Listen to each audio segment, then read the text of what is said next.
Thank you for joining us on the news update on Ayimba TV. My name is Esther Chema. A chief magistrate court in Aba South, Abia State, has ordered the remand of 4 commercial computer center operators in the Nigeria Correctional Service facility in Aba. The suspects, Onoha Ikechukwu, Daniel Lawrence, Odunaka Onyeforo, and Ndukwechukwu, face charges of conspiracy, impersonation, and forgery of legal documents.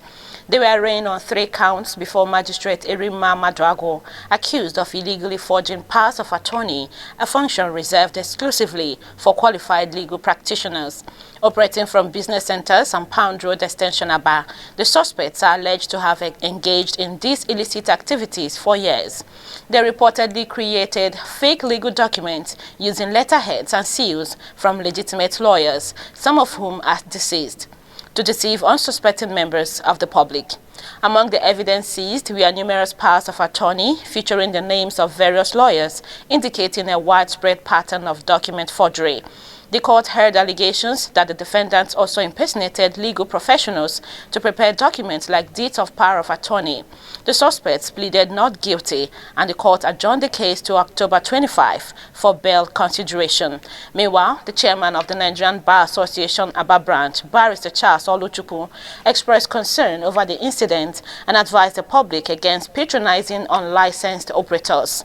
He vowed that the NBA would clamp down on illegal service providers, warning that offenders, including any complicit lawyers, will face disciplinary actions and possible license revocation.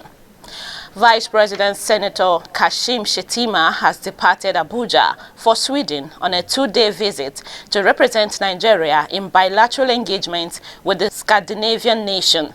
A statement by the Senior Special Assistant to the President on Media and Communication, Office of the Vice President, Stanley Nkwocha, said Shettima's visit is at the instance of President Bola Tinubu. The Vice President, during the working visit, will engage in a high-level bilateral talks with key government officials, including a meeting with Crown Princess Victoria of Sweden and the Swedish Prime Minister. The Vice President is expected back in the country on Saturday. Meanwhile, the presidency on Wednesday said that the absence of President Tinubu and Vice President Kashim Shettima in the country does not create any leadership vacuum. In a statement on Wednesday, the Special Advisor to the President on Information and Strategy, Bayo Onanuga, said the 2 leaders are fully engaged with the nation's affairs, even while they are away. Onanuga also noted that all state organs are functioning as usual. A mass burial has been conducted for 140 victims of the petrol tanker explosion that took place at Majia Town, Tura local government area of Jigawa State. About 90 other victims of the ugly incident are currently in various hospitals in the state receiving treatment. The explosion occurred around midnight on Tuesday when the driver of the tanker traveling from Kano to Nguru in Yobe State lost control near Kajidia University, Majia. The disaster, according to the police, was triggered by residents who had rushed to scoop plate petrol after the tanker lost control and overturned. Meanwhile, President Bola Tinubu is directing Secretary to the Government of the Federation, SGF, Senator George Akume, to lead a federal government delegation to Jigawa in response to the inferno in Majia town, which claimed over 100 lives. President Tinubu further directed that emergency aid, including medical supplies, food and shelter, be extended to the 50 victims receiving treatment and others affected by the fire. In a related development, the Senate has asked the National Orientation Agency to intensify sensitization on the dangers of indulging in scooping fuel from tankers after an accident. The resolution follows a matter of urgent importance sponsored by Senator Hussaini Oba, representing Jigawa Northwest. House of Representatives has waded into the increase in the pump price of petroleum products, moved by the Deputy Minority Leader, Aliyu Madaki, and sponsored by 111 members of the House. The House called for the immediate reversal of the price increase in petrol and cooking gas. The lawmakers said they feared that the hike was causing hardship for Nigerians and threatening job security. The Green Chamber also asked that the Nigerian National Petroleum Company Limited and the Ministry of Petroleum Resources to increase local refining capacity, while also calling on the Central Bank of Nigeria to implement monetary policies that will mitigate the adverse effect of fuel price hike on inflation. Lagos State Governor Babajide Sanwo-Olu says the state will pay 85,000 naira minimum wage to its workers, which is 15,000 naira higher than the 70,000 naira approved by the federal government in July. Sanwo-Olu, in a Monitor television interview, said the state is not paying 85,000 naira to outdo others, but because it has the capacity to do so. The governor also revealed that the state had earlier in the year increased the salary of workers, adding that it is his wish to be able to make the minimum wage 100,000 naira in January 2025. Senate has launched an investigation into reports of a purported plan to impeach Senate President Godswill Akpabio, dismissing the rumors as fake news. During its plenary, the Senate referred the matter to its Committee on Special Duties, tasking the committee with investigating the origin of the false reports. Addressing the issue, Akpabio responded to circulating social media rumors that the Department of State Security had taken control of the National Assembly in anticipation of an impeachment move. In a light-hearted tone, he remarked that the Senate was conducting its business smoothly, unaware of the misleading stories being spread. The closed-door meeting between representatives of the federal government and those of organized labor on petrol hike increase ended in Abuja without a resolution. The leaders of the Nigeria Labour Congress (NLC) and Trade Union Congress (TUC) represented organized labor at the meeting held at the office of the Secretary to the Government of the Federation. Mohammed Idris, Minister of Information and National Orientation, told journalists that the meeting was a renewed commitment by the government to keep engaging organized labor. The minister, however, did not reveal the issues discussed during the meeting when asked by journalists.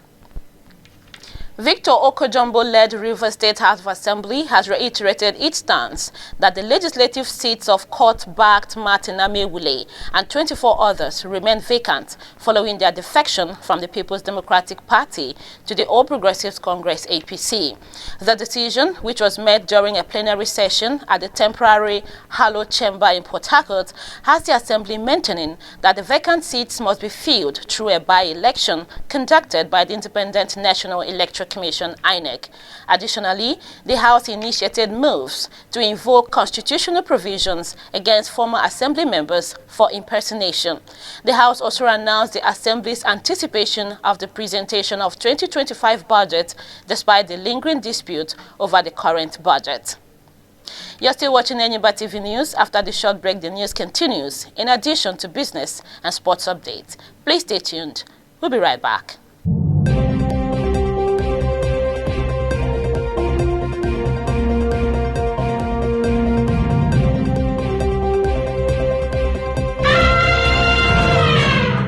Welcome back and thanks for staying tuned. Now the rest of the stories.